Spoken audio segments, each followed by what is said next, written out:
That ends our action agenda. Next is the discussion agenda with the proposed early release plan. Yes, this evening we have our middle school and intermediate, middle school principals and intermediate school principal with us. They have presented to me a request that we include our middle schools and in the plan for either early release or late start on a limited basis. And so they're here to share that particular plan this evening. I think presenting will be Dr. Gary from Dutch Fork Middle and Jess Hutchinson from Crossroads. Thank you, Dr. Hefner. Good evening, Madam Board Chair, Dr. Hefner, board members, and executive staff. On behalf of the middle school principals, Mr. Hutchinson and I will present to you a proposal for consideration for a late start early release at all middle schools in District 5 beginning next year. The proposal is for Chapin, Dutch Fork, and Irmo Middle Schools. We're proposing a 1-hour late start 6 times per year to align with 6 of the scheduled late start days for the District 5 high schools. Good evening. In addition, we would like to propose that Crossroads Middle School with 6th graders and the new Chapin Intermediate School with 5th and 6th graders follow the same plan that elementary schools currently do, which would be an early release 6 times per year. We feel like we do a great job at the middle school currently at all of our middle schools, but we are committed to continuous improvement, and our teachers are committed to growing professionally and learning and working together. So we have several bulleted items that we'd like to point out that would be some benefits that we would see in this plan. This would allow for our teachers to have time to plan collaboratively, and we know that great things come when our teachers are able to work together. This would allow them to plan horizontally with teachers in same grade levels and same content areas, and also vertically, teachers would be able to plan with grade levels that are maybe above them or below them by year. Also, we have, we want to be able to sustain the implementation of our current school and district initiatives, for example, data teams, the I-5 project, our PBIS, and state-adopted standards. But I also want to make sure that it's clear that while these are current initiatives that we want to be supportive of and continue to grow, we know that there will be further initiatives down the road that we want to be prepared to implement and be supportive of as well. We would also be able to support, as Dr. Hefner mentioned earlier, our community has shown great interest in the choices that are available to them now and the magnet programs that our district is putting in place. And we want to make sure that we're able to properly support the growth of these programs as well. You guys are well aware that we are currently going through the advanced ed process. And this is a great process because it allows us to identify areas of strength and also areas that we feel where we can grow. And so we have several of the indicators from advanced ed that we'd like to point out that we feel that this proposal would help support.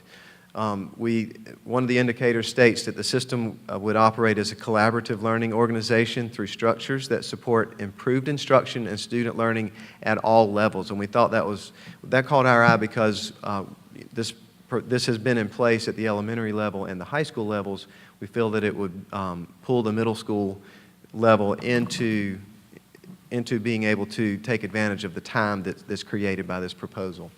Also states that all staff members participate in a continuous program of professional learning, and one of the first things that I pointed out was that, as I said, we're committed to continuous improvement, and our teachers are as well, and they're hungry to learn, and we want to be able to provide that opportunity for them to be able to do so continually. And then finally, the system demonstrates strategic resource management that includes long-range planning in support of the purpose and direction of the school. I want to point that out also because, as I said, this is a long-term way of thinking for us. It's not just to, as I said, be able to support current initiatives, but it will allow us to have sustainability and continuous growth. So we do have some questions that that popped up to us, and we felt like that you might have some as well, and we want to point those out, and we're prepared to provide responses to these as well. But some of the questions that we had were, how would late start and early release impact parents? How would this impact instructional time? What would the impact be on transportation? Also, how will the schedule be communicated to our stakeholders? This would be a shift for us at the middle school level, and we would need to properly communicate that information. And then also, if the proposal is accepted, how would we, after having followed through with this, how would we then communicate with our stakeholders whether this was effective or not? The impact on parents, something we thought about is it would impact parents. Parents who have students at multiple levels within the system may have more or less schedules to manage. For example, if a parent has a child at Irmo Elementary and Crossroads Middle, now they both get out at the same time on an early release schedule. Well, that is not currently the case. Same at the high school. If there's a late start on a Wednesday, if middle school had a late start, as opposed to a parent dropping a child off and going back picking up another one an hour later, they both have that same schedule for at least one Wednesday per month.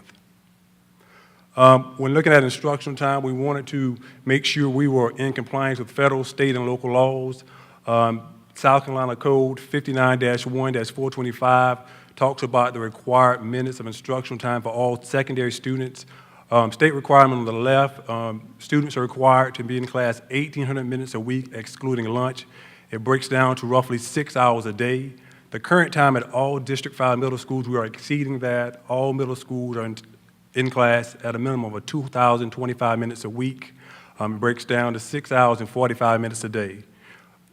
On weeks when we would do an early release, we would still exceed the state average. We would be at 1,920 minutes per week and 6 hours and 30 minutes a day. So we would still meet the state requirements as far as instructional minutes. Transportation, there would be a little cost to implement this plan. There would be a cost of about $8,500 to implement a late start 6 times per year at Chapin Middle, Dutch Fork Middle, and Irmo Middle School. The reason is all middle school students don't ride the bus with high school students. We have some middle school students that ride an elementary bus. So those bus drivers would have to drop off at their elementary schools in the morning, wait an hour, and make an additional route. That's why you see the increased cost. There will be a $1,700 per year cost to implement an early release at Crossroads Middle School 6 times a year, and no cost will be associated with Chapin Intermediate. Chapin Intermediate will follow the elementary schedule. They will ride those buses. Currently, students that ride Crossroads Middle School students, those bus drivers run the Kate shuttle route between the high schools currently. If we implemented this, additional bus drivers will be needed to transport those kids home at an early release time. So that's the additional cost. It's a total of about $10,020 for the total cost to implement this per year. Communication, if approved, we would begin to communicate the 2015-16 late start early release schedule immediately through all forms of communication, school newsletters, websites, district website, published calendars, social media, school improvement councils, and PTOs. And what we talked about is making sure our stakeholders knew what we were doing on those days. So, for example, at Dutch Fork Middle, every Friday, we send out a parent email of upcoming events for the following week. What we would do is say, remember, next week is a late start. This day will be used by teachers for collaboration and professional development, just to keep them informed. At this time, we'll take any questions you have. Okay, thank you.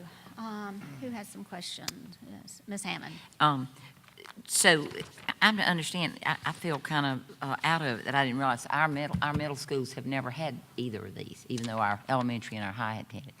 I'm going to say as a teacher, I certainly support this. The greatest thing is collaboration with other middle schools, you know, even within your school, or whether you can have a district, you know, the teachers that teach in one middle school can get together with other, and the collaboration. And if there's one thing a teacher doesn't have in a day, it's enough time to actually have that important time with their peers and learning from each other. So I think it's you know, I'm surprised. I was thinking we did it with our middle schools, and we have it in my district, and I think that it's very valuable. And I think parents, the points you brought up, probably the biggest concern is parents in their schedules and worrying about a child having care. But if they're communicated with, I know it can. You know, I know that they see the value in it, and you know, I just want to say that I know how well it works, and all of the things you presented, I can concur that it is very important to teachers and to other staff members that you can have this day and this Thank you. time. Thank you, Ms. Hammond. Ms. Baumgartner. One of my questions I had, y'all have touched on, and that's the whole transportation thing. Will it work, Mr. Wiseman? Yes, ma'am. Okay. I had to hear it from him. Mr. Haldewanger. I don't have a question, I have a comment. The comment is, I think you guys have done your homework, obviously. You've done a great job in it, of explaining it to someone that's new. And I just want to say I appreciate that. My other question, I guess, is you said it's been at the elementary schools and the high schools, but not at middle schools. And my question is what would be the reason why it was not? That's mine. Or it has not been? Anybody? I can answer from a perspective of the other side of the river. I don't know all the details here, but initially when late start and early release began, middle schools had more time available within their days for planning than did the other entities. And so I think that's why they came up third in the loop, and we researched the numbers. I think that was probably the case here in District 5 as well. Did you want to answer that? I did Mr. want to add that this proposal, we sought and received approval from all of the SICs before we came to Dr. Hefner with the proposal. So each of the middle schools went to our school improvement councils, had these conversations with parents and community members, and received support. Mr. Gand. And I'm going to make sure I have the grasp of it. Was it 6 times a year for the late opening for middle school, and 6 times a year for the early release for the intermediate schools? Is that correct? That is correct. So it's still a lesser number of times than what we're seeing in the high school and the elementaries. Elementary has early release more than that, I think, don't they? No, they No? have 6 as well. It's Be the same as elementary. Same as elementary. And my follow-up But fewer question, than high school. but I think you've answered, you went to the SICs and all, but Dr. Hefner, how do you feel about this? Not to put you on the spot at all, but Well, I think the reason that it's appropriate at this time is I do think the issue of collaboration is extremely important. When we talk with our teachers, one of the big issues they bring to me repeatedly is the fact that they do not feel that they have enough time to plan and collaborate. And I think a secondary reason, in full candor, that I support this enthusiastically. We've gone through a long dry spell where we've been unable to show our teachers fully how much we appreciate them and respect the amount of time it takes for them to do their work. And I think this is one of the ways we can indicate to them that we've heard them and that we care and that we respond to their requests for more time for planning and collaboration. It's a very minimal cost, and Mr. Wiseman, I would say if we don't do this in the Chapin cluster, it would mean an additional route we would have to run at some point. So I think the money thing is really close to being neutral, not totally neutral, but I think it's more a statement to our teachers and our staff members that we recognize they're doing a great job. They need more time to plan and collaborate, and so I support it enthusiastically. Ms. Watson. Do you have something new? If I could add, and I mean this in a positive way, I know one of the criticisms, and you addressed it, but this is sort of from a parent view.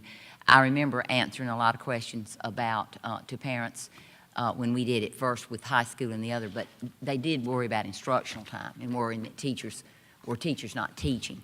You know, that was from the worry side. But Dr. Hefner really hit it about the value of teachers use it wisely and principals see that they do, and so the collaboration. But I just wanted to say we need as a board to stress they don't lose that instructional time. Thank you, thank you. I did want to ask, if we evaluate the effectiveness and what is working with the early release and with the late start, is this, because we've been doing this for many years, are there any evaluation tools of what really helps? I'm looking at you, Dr. Melton. As evaluation tools, Madam Chair, we have not had an evaluation per se, although I'll use an example that Mr. Gant probably heard early today at the conference that Dr. Lofton referenced of Transform SC.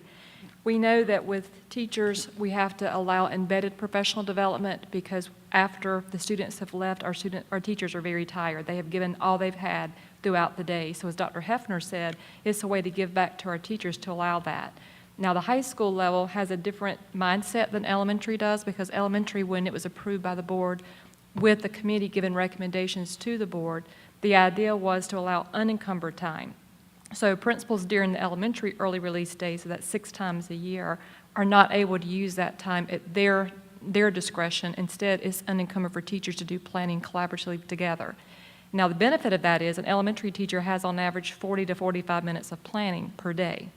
And some days they're lucky to get that at the elementary level because there may be IEP meetings, there may be a guidance counselor meeting or other kinds of meetings that come up unexpectedly. On the flip side, our secondary having a weekly late arrival unless there's testing occurring or other major events such as the distribution of our iPads at the high school level. We cancel it on those kinds of days, but when there aren't conflicts of assessments or other major events, we do allow that. But our high school principals have to submit a plan of their instructional delivery during that time. So how are they using that professional development time? And if each of our high school principals were to come to the podium, they would tell you each of theirs are unique. However, it's all based around professional learning and professional collaboration. Some are doing data teams, some are doing individual tutoring with students to allow students to come in early. Some are doing events like a leadership day at Irma High School. You've seen different speakers that have come in during that time. So every high school uses their late arrival Wednesdays a little bit differently. But again, it saves teachers time from having to stay after work when they're already tired and saturated and don't have any more energy to give. So as far as a formal evaluation, I can't say that except look at our achievement. So the SAT, PSAT we recognize tonight, I would say that is an effort that we can testify as what our teachers are doing is working. So imagine if our middle school teachers had a little more time and intermediate teachers had a little more time, how many more students might we be recognizing if we can provide that? Thank you, Dr. Melton. That was very helpful. And I think that probably the whole board appreciated hearing that detailed description. All right. Are you finished with your presentation? Thank you so much to both of you and to all the middle school principals who helped put this together. And this will be on our action agenda at our next board meeting. Next, and the last item, is the proposed revisions to board policy IKD honor rolls. And I believe this is Dr. Melton as well. It is. Thank you, Madam Chair and board members. It's difficult to follow an act like that, so instead I'll go for brevity instead. So if you'll join me with Exhibit E, the discussion item that I'm bringing forward to you tonight is in regards to honor rolls. And if you'll look with me at the policy which is currently in place, we are basically making one recommendation of deleting the word subjects and replacing that with blocks. So if you look at the third page on Exhibit E with me, you'll see that. The reason behind this request is because I'll use the center as an example. Our students that choose to go to the center are there for a double block of instruction. So we may be eliminating, and we know that we are eliminating students from the opportunity of being on the honor roll simply because they choose to go to the center for the courses of study that they've got in line with their programs. So our request for you tonight is to consider changing for discussion from subjects to blocks, so there'd be 6 instructional blocks rather than 6 subjects, because a subject at the center will be considered a double block subject. So a student could be enrolled in 5 subjects, but it's still 6 blocks total, because one class at the center would actually be 2 blocks of time. I hope that makes sense. A lot of educational jargon twisted into that, but hopefully it's a little more easier to understand. So any questions you have for me? Just to clarify that, so that the person that's taking them in the blocks, they have as much time, seat time with that class as somebody getting 6 subjects. So we need to change the wording so that they're treated fairly. That's our recommendation, yes, ma'am. Mr. White. Are they, when you said they have 6 blocks, they get 6 grades? No, sir. They would actually get 5 grades. The blocks would be if I consider the center as an example, they're actually there for 2 blocks of time when they could be taking 2 different courses or 2 subjects back at their home school. So we're taking the time and trying to divide it apart. So when they come to the center, and Dr. Couch, I saw he was here earlier, we don't even allow breaks when the students actually get into class to make sure they get the time in that they need to have their seat time for our center classes. We have to make sure there's no time of instruction that's divided up. So it's considered to be one instructional class, but instead it's 2 blocks of time. Had they stayed at their home school, they could have been in 2 separate classes rather than going to the center for one class during those 2 blocks of time. Is that confusing enough? Well, I need think a visual, maybe. what she basically said was it would be the equivalent, I guess, of 2 blocks could be 1 grade. Yes, sir. And are the 2 blocks the same instructor? Yes, sir, they are. And so they just have that class as more time, but it's also more weighting in the calculation. It's not necessarily more weighting, is it? It's not more of a weighted as far as a class, but it's more of the time in that class. But if you add it over the whole school year, the time they're there is a double block of a class. So rather than being in one class for 90 minutes at your high school, you were in this class for about 180 minutes, a double block of the time. Okay. All right. I think that ends our discussion agenda. May I have a motion to adjourn? Ms. Baumgartner, I move that we adjourn. is there a second? Ms. Lovelace seconds. Any discussion? Seeing none, all in favor of adjourning, please raise your hands. All opposed, that passes 7-0. Thank you so much, everybody, for being here. Thank you.